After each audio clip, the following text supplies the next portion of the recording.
It's a very important method in that in the scenario that you're in a survival situation, you don't have a water filtration system or some method of purifying water, knowing how to make one of these and then properly use it to purify water can save your life. You start by having a large fire, and you want to get quite a bit of firewood going, and you're making a bed of coals that you're going to use for burning purposes. So once you have your fire going, you select a piece of wood that you want to burn the bowl into, and you'll pull the coals out of the fire. You'll stack them on a small area, generally centered on the piece of wood you want to burn in, and you want to blow on it, or you can fan it with a piece of wood or something like that, but continuously feed oxygen into the coals so they continue to burn down. And you want to manage what sort of shape it burns out. So you want to make sure it's not too close to an edge or too small either, so that you can't boil any water. So it's definitely looking for kind of the perfect area to burn out.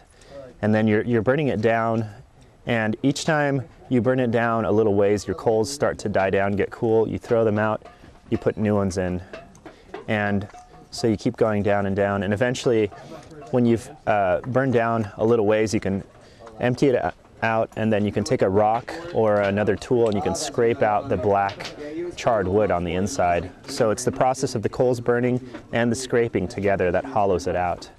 And so once you do that, you're going to fill the container with water. You can either take the container and put it in a river, or you can carry it in another container, put it in.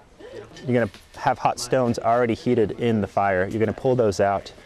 And then what you really want to do, and it's very important to have two bowls, not just one, is that with a pair of tongs or some sort of tool, you'll pick up the red hot stones and you'll put them in the first container, and you'll basically roll them around just to get the ash off, because ash is very, very acidic and it's not good for us to drink. So you're gonna get the ash off in the first bowl, and then in the second bowl you're gonna leave the stone to boil the water. So that way you're consuming a lot less ash, and it's much cleaner to drink as well. This process is great also because it's a method for making containers for other things. So you can make bowls for consuming meals out of in a survival situation, as well as containers for carrying berries or other edibles.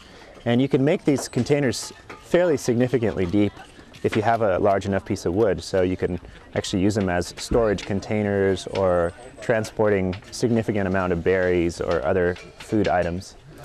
Very useful.